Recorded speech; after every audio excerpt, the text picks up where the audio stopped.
Hello, everyone. I have my disclaimer. Any information discussed in this interview may not be the views of the station or host. Please discuss any information with your primary care physician. Hi, everyone. This is Betsy Wurzel, your host of Chatting with Betsy on Passionate World Talk Radio, where our mantra is to educate, enlighten, and entertain. Folks, you're going to want to listen to my show today, as I always think you should listen to my show. Do you have children in your life? Grandchildren, you're a guardian, a teacher, educator? You're going to want to listen to my guest today, and I'm going to tell you why. Because she wrote a book. She is an author. She wrote the book. Let me find it here. A Parenting Revolution for Higher Evolution, Raising Resilient, Responsible, Compassionate Kids from the Inside Out. My guest, Julie Hatch, is a parenting expert, holistic health practitioner, pediatric nurse practitioner. She has a podcast of her own called Mums, that's M-U-M-S, on a Mission, which is on Apple and other platforms. And I can't wait to hear what Julie Hatch has to say. Thank you for coming on, Julie. Welcome to Chatting with Betsy. Betsy, thank you so much for having me here. I'm looking forward to having a nice conversation with you. Yes. You know what? I have to ask you, well, I have so many questions to ask. But I will ask you this, as I ask all my authors, is what motivated you to write this much-needed book? This is much needed. Yes, I that's probably why I wrote it, because I thought that what I had to say is kind of my message coming out might be helpful to some parents. And it came with partly just looking at the world around me, seeing how kids are these days and how they're being affected by various influences. And I work with parents. So many times parents come with behavioral issues. They don't know what to do about their child acting out, doing this, doing that. So I decided to use what I teach them, or write about what I teach them and what I talk about, really. I don't teach them. I really talk about giving them insight into their child and understand their child from a different perspective, which has helped them understand their behavior. Because there are a lot of kids, a lot of parents coming in with behavioral questions or questions about their kids' behavior. So that's really where the motivation came from.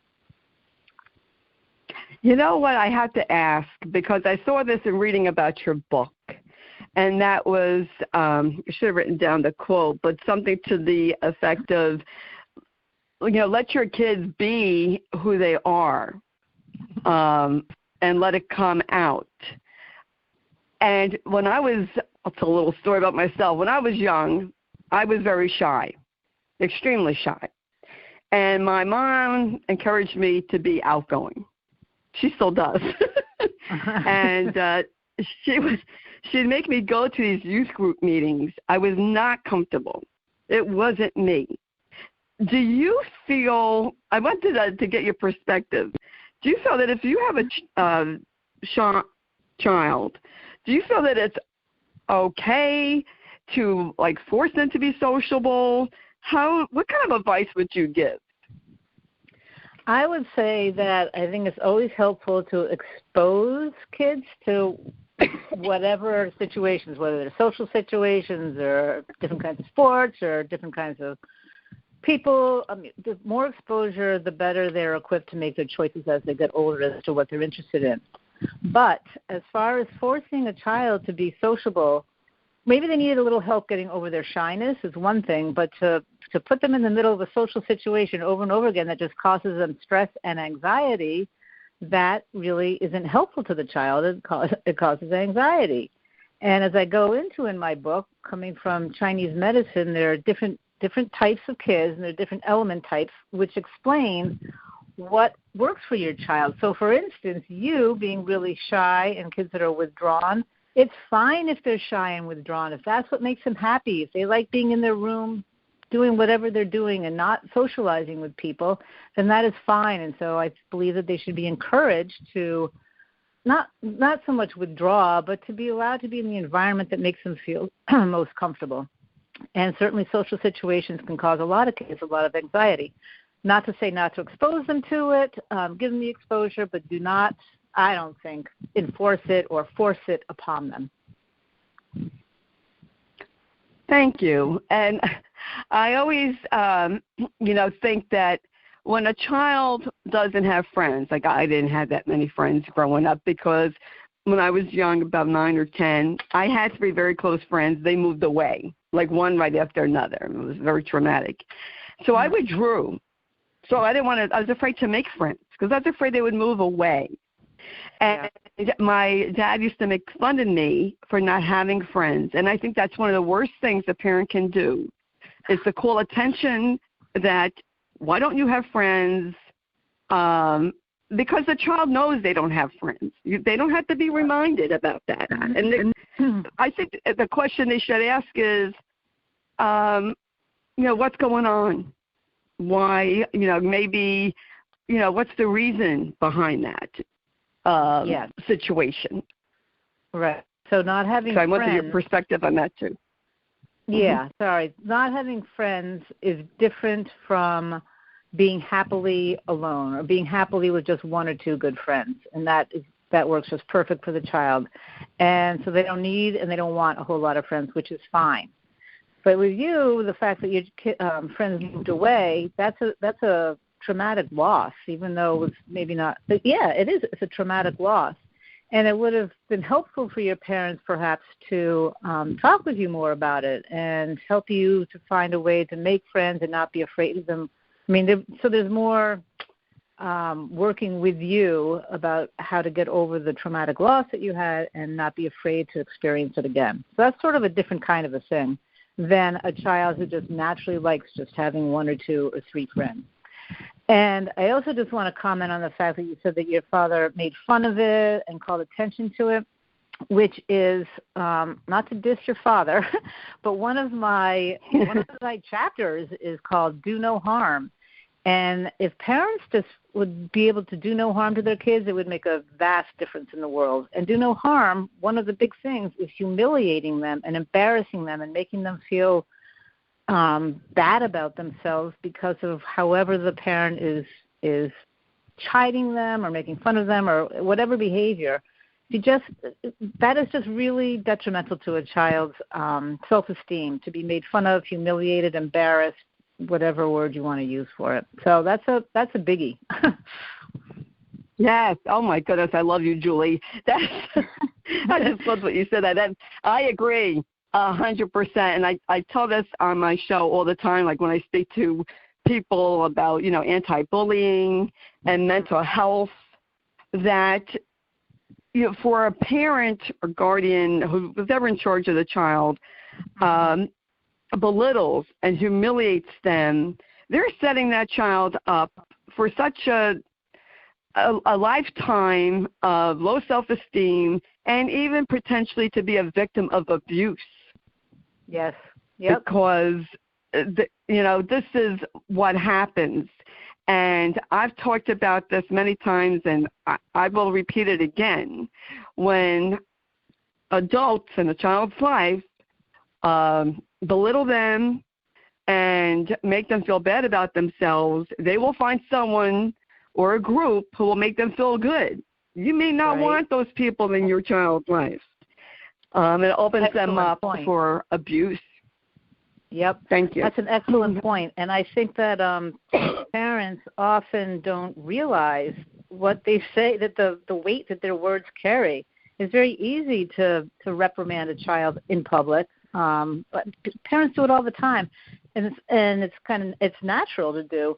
But I think that if we can be aware of what we're saying, watch the reaction on your child's face, for one thing, and realize what the impact was of your words. Because it's easy to just not think that your words mean that much or that you didn't mean to do that kind of harm, but to pay attention and see that, maybe it really made them feel badly.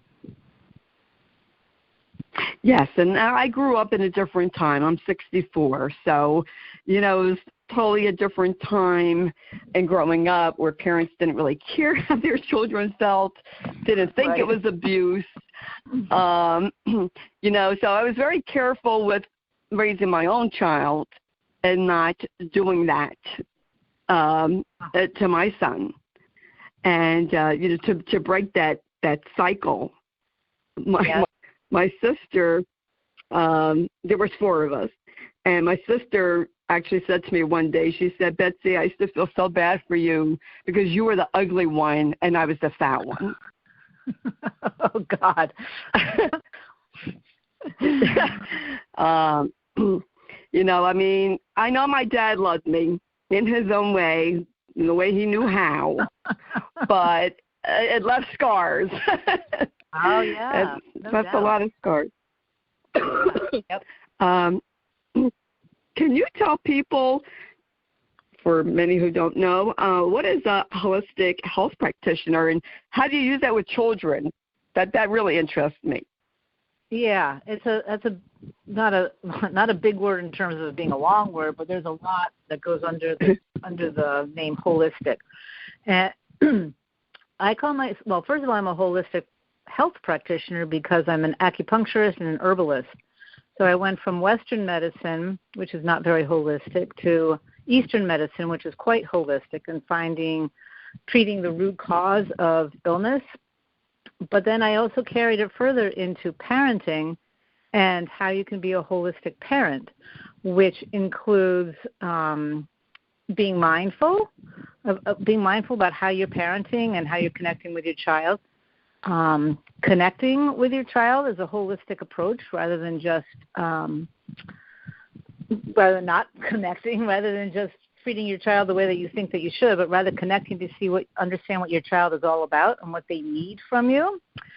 And holistic also includes paying attention to all parts of your child, not just the bad behavior or not just the 4.0 grade point average, but all aspects of the kids. And there's so many aspects of the kids, all of which are equally important. They just may not always shine or come forth as much as the behavior or the really stellar behavior.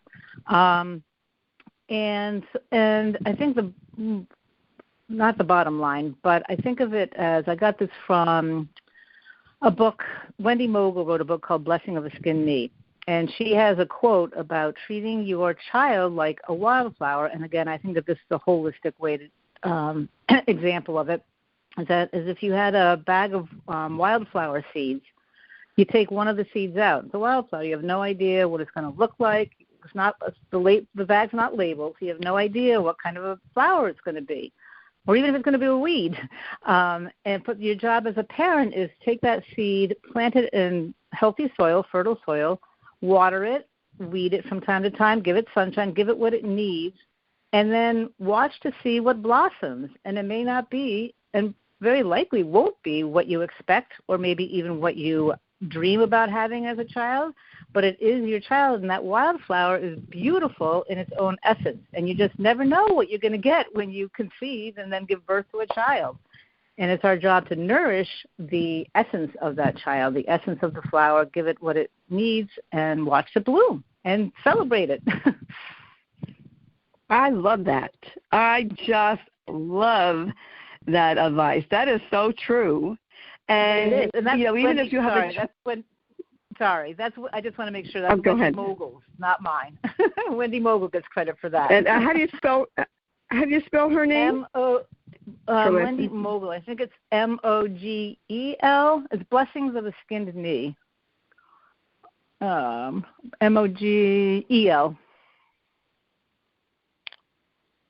Okay.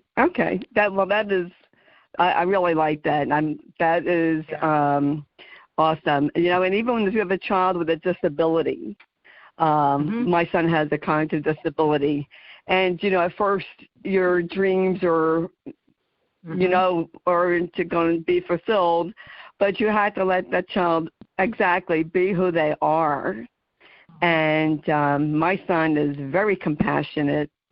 He was a great caregiver to his dad, and we just have to encourage our children, really, I feel, to be who they are, not who we want them to be. Yeah. And I think when we force them to be what we want them to be, then you're going to have behavior problems. What's your feeling on that? Oh, absolutely. Forcing your child to behave. Well, and again, I think it's a very natural tendency for kids that for parents to either raise their kids to fill a void of what they didn't have when they were growing up, or to just impose what they think the child should do, should be, should act like, friends they should have based on what the parents' wishes and desires and expectations are. And that robs the child of their own autonomy, of their life, basically. If they're just marching to the commands of the parents or the expectations of the parents, they're not living their full life. And again, I think that it's a natural thing to do, but it's something I kind of promote more of in that regard, a hands-off kind of parenting, just sort of not force yourself on your child, not put yourself in the middle of their life and make things happen for them. Let them experience their life and let them experiment, try out what works for them, what doesn't work for them, and just be there to support them the whole time. Not to, I can't think of the right word, but to force your beliefs, not your beliefs, I'm sorry, but to force yourself. Or your wishes. Yeah, I know what you mean. Yeah. Right. Yeah. Like your dreams on them. Like, there's a lot of, especially, I guess, dads, could be moms too, to be athletic, to be, maybe a cheerleader, and that Jordan doesn't want to be a cheerleader, or for the son to be a football player and basketball, and maybe the son doesn't want to be that. Maybe they like to rather play piano. Right. So I understand where you're coming from. I think it does happen. I don't know if it's more, but I see it a lot with fathers. I watched a child, a preteen child who was in the weight room with his father, lifting weights in the gym. And the child did not want to be there. And the father was this great, big, macho, well-built guy, and kept putting the weights in his hands and, joking around, come on, you can do it. And the kid was practically crying. He just did not want to be there, but yet he couldn't really just walk away from his father and say, no, he's not going to do it. So it's really, it was horrible to watch, because you could just see the kid, it was killing the kid, and the father just didn't see it. He thought that his kid needed to lift the weight. So that is an example. Yes. I also feel, Julie, that parents, let me say that, parents should not pit children like brothers and sisters against each other or compare. No. I know we have probably a tendency to compare. Why can't you be like your brother, your sister? And that's not right. And I did see that in my family, because my older brother, he didn't go to, back then, they didn't diagnose learning disabilities, and he had one. And they didn't think Bradley was successful because he worked in a warehouse. But he was. And my younger brother is, executive material. But you know what? Yeah. I have to say this. My brother, he died last year. Who knew he had as much money as he did? He was successful. Uh-huh. And he was well-liked. And he was well-known in our hometown. And yeah. I just don't feel it's right when parents do that. Oh, why can't you be like your brother? Or why can't you be like your sister? Because we're individuals. That's why. Yeah. I just think that really just, again, it causes self-esteem issues. What do you see? I don't know how to word this question, so I'll just say it like how I feel. Yeah. What do you see as the difficulty with parenting today, in today's world? Oh, boy. There's a lot to that. I think that probably a lot, right? Yeah. And I grew up at an earlier time as well. I'm close to your age. So, but it's certainly different now than it was back then. And even different from when I was raising my own kids. Although, I think that one of the biggest challenges is social media And yes. The amount of time or the draw of technology to kids and the amount of time that they spend on their screens, not interacting directly with people. And I don't know which is worse. Social media is definitely a problem. And Yes. and I just also think of the amount of time that kids stare at their phones. So I think that technology and social media are probably some of the biggest problems. I also think that something that gets overlooked is that we are less inclined to give our kids free, natural play, free play, to go outside and do whatever it is they want to do, whether it's climb trees or explore the ant hill or whatever it is that they want to do. For one thing, being out in nature in itself is greatly lacking in kids today and makes a huge difference in kids' behavior and cognitive abilities. But even just not with nature, just free play, letting kids get together and make their own rules, do their own cooperation. It's a great way of building social skills. And so kids learn a lot through that. And not to have no parental intervention, maybe supervision to make sure nobody gets badly hurt, but no intervention from adults, and let the kids figure it out for themselves. And they do wonderfully at it. And we don't do that with kids so much anymore. Everything is very structured. And, yes. Organized sports are great for being active and socialization, but a pickup game of basketball, with the neighborhood kids is really different and in a way much better than going to basketball practice and being on a basketball team.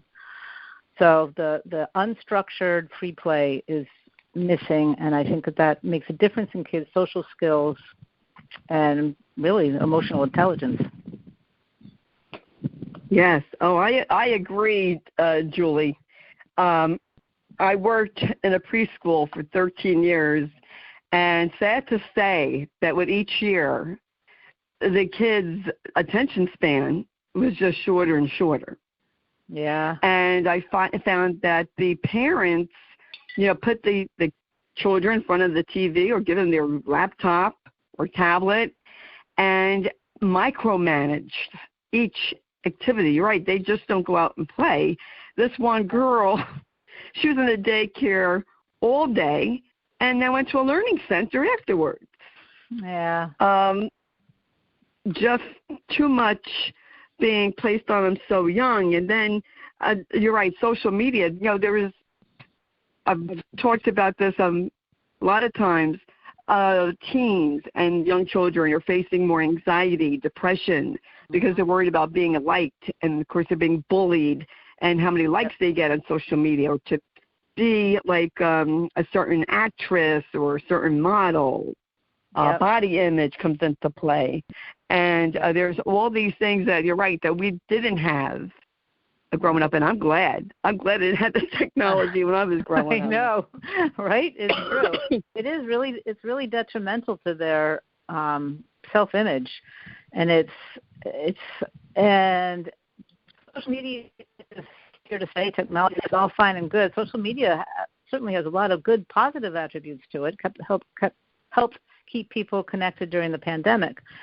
But I think that parents' responsibility is to pay attention to what they're doing, how much, for one thing, they're on their device, and what exactly they're looking at. The older they get, more into teenage years, it's good to be nosy, but it gets to be harder to see where they are. But it's really important to see where your kids are on their devices and what kind of interactions they're having on social media, if you can. That's much easier said than done.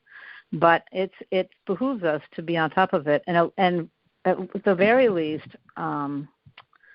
monitor the number of hours they're on it. The American Academy of Pediatric says that kids under 12 maybe or 10 spend only 1 hour. It's nice. I've never seen a kid spend less than an hour on a device, but that's what they say. And over an hour is going to start having an effect on them, on their behavior and their cognitive abilities and all kinds of things in life. So it's an important thing to pay attention to, because it does definitely have an effect. Oh, yes, yes. Children, back in my time, we were just bullied, right to our faces. Now they're being bullied in school, to their face, and on social media. And that has to be a whole lot harder. So that's why I'm glad it wasn't social media when I was being bullied. I think that parents need to really, families, they need to, instead of looking at their phones, especially, like at dinner time, make it a family time to connect with each other. I think there's such a disconnect now with people. Oh, that is so true. And that is why,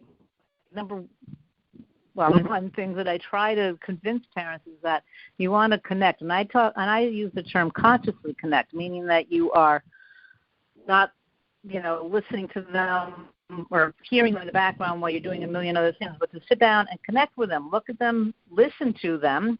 You can talk with them. Don't talk to them, talk with them, but really more importantly to listen. And yes, the dinner table or the breakfast table or the car ride is a perfect opportunity to do that. But when you connect and you listen to your child and let them know that you are actively listening, it gives them so much better feeling of confidence and self-worth, that they're worth something, that you want to hear what they have to say and they have something worthwhile to say. Even if you don't think it's worthwhile to listen to, listen anyways and let them know that they are important. And that helps with, again, self-worth, confidence, resilience. And all it takes, again, easier said than done, is time to put your own phone down, have them put their phone down, and just listen to what they want to say. And you never know when that opportunity is going to come up, when they have something they want to say to you. So it's super, super important to connect with our kids.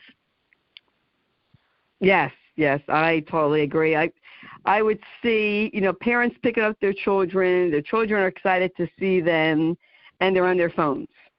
Yes. And you could just see the kid looks or crushed because they have so much to tell them, their parents, and the parents are not paying attention. And I can't say this or impress this enough on people, Julie, that I feel that when parents close down that communication with their children by not giving them the time and not listening to them or taking them seriously when they say they're having anxiety and depression, they're going to go to people that you may not want them to go to.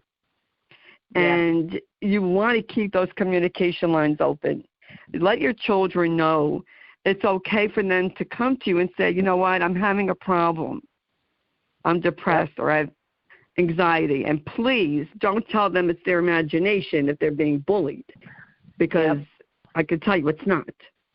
Right. We need to listen to them. Yep. And if I can just add to that, what we do in the early years, the earlier the better to connect, because if you're never connecting or communicating with your child in the first 10 years of life or the first 6, 8, 10 years of life, don't expect that when they're teenagers and when it's really hard to communicate with your child, they're going to be even harder if you didn't set this all up in the younger years. The younger years are just set the pace, the environment for everything, and that's super important to get it going as early on as you can. And again, I think that it's easy when they're young and they should have your undivided attention. You have their undivided attention. And as they get out into the world and have friends and parents of friends, and that you start to sort of lose connection because they're being distracted to other activities. But so the earlier you start it and make them understand that you are there for them no matter what, that you love them no matter what, and just carry that through from day one until whenever, 18 and beyond, because your kids are always your kids. Yes, that's true. Julie, do you do private counseling? Yes, I do virtual consulting with parents, and I talk about this kind of stuff, and I talk about stuff that I talk about in my book. But yeah, people come to me with specific questions or issues that they're having with their kids, and I talk with them about it, and we try to figure out what they can do to help get through whatever is going on with them and their kids. And how would someone get in touch with you if they wanted to consult with you? Yes, my website has, which is juliephillipshatch.com, has a place where people can enter their name and email address, and it's a free 30-minute consultation. You just put in your information, what your issue is, or your question, or your concern, and it gets sent to me, and then we set up a time to do a Zoom or a phone call or whatever works and talk about what's going on. And that's just a free consultation, and then we leave it at that, or we take it from there, whatever works best for the parent and me. Wow, that is awesome. And I would like to encourage people, free consultation. I would jump on that, especially if I had any questions, with young children or teenagers. I'm, past that now, but I wish there was people like you, when I was younger. I really do. You're welcome, for our own parents. But, back then it was just so different because, my parents were raised by their parents, which was even farther, down the line where, kids were, was that heard? Seen but not heard. Yep.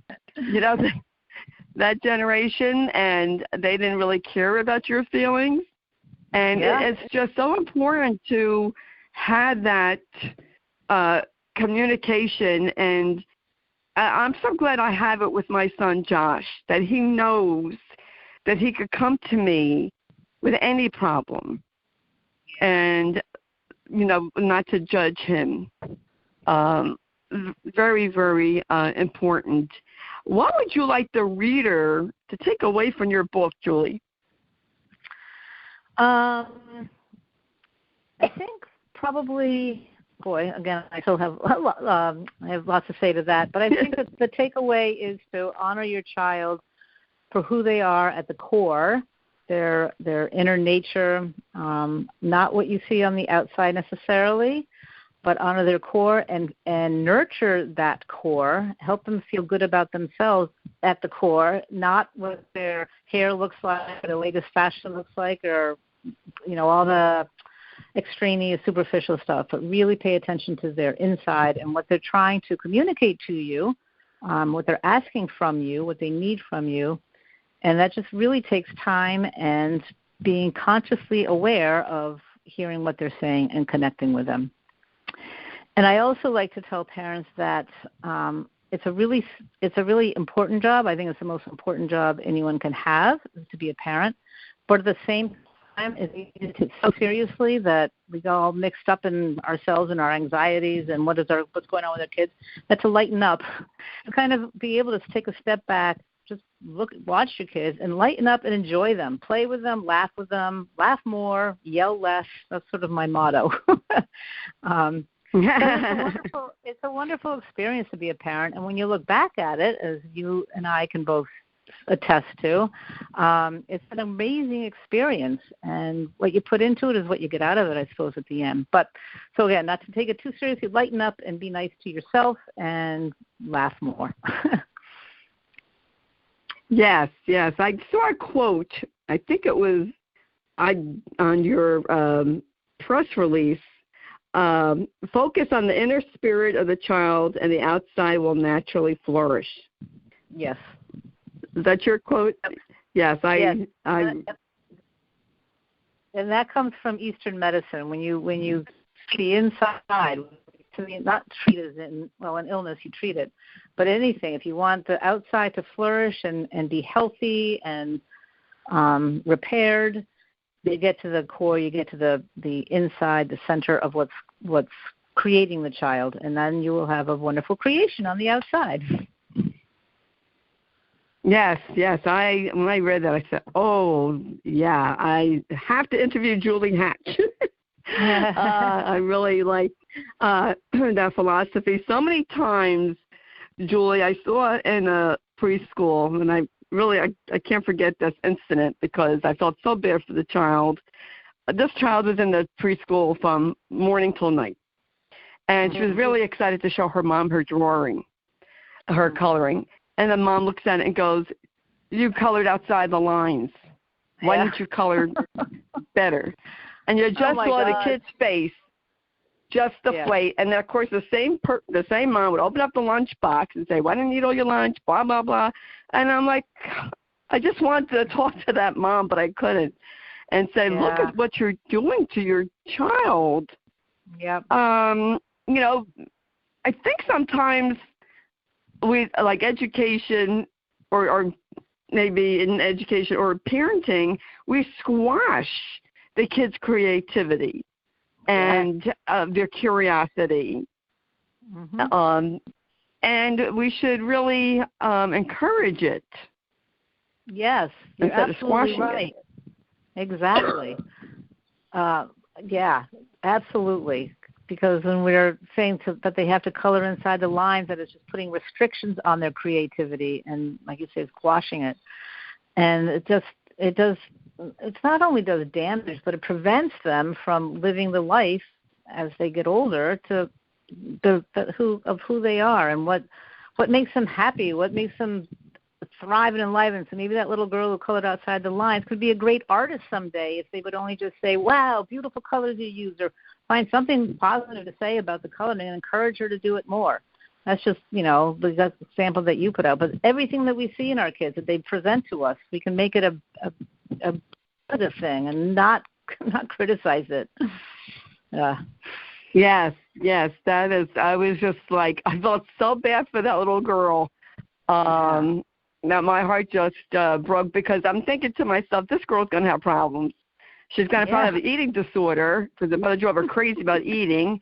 And then, the pressure and, parents, and I know sometimes it's a cultural thing of, being successful and exceeding and, grade point average. But, I just want to tell parents, just ease off on your kids. Let them be who they are. And not everyone's an A student. Yeah, and not everyone is going to be, a valedictorian. Let them be who they are. And just because your child may not be, college material doesn't make them any less of a value than the child that is college material. Because you know what, as my one teacher used to say, we need plumbers, we need bakers, we need electricians. Yep, that is so true. So I also think that we should redefine, this speaks again to your parents and your two brothers, I guess, is redefine our definition of success. Success could mean, it does mean to a lot of people, it doesn't to me, but to have a big bank account and to have a great big CEO name, or initials after your name. But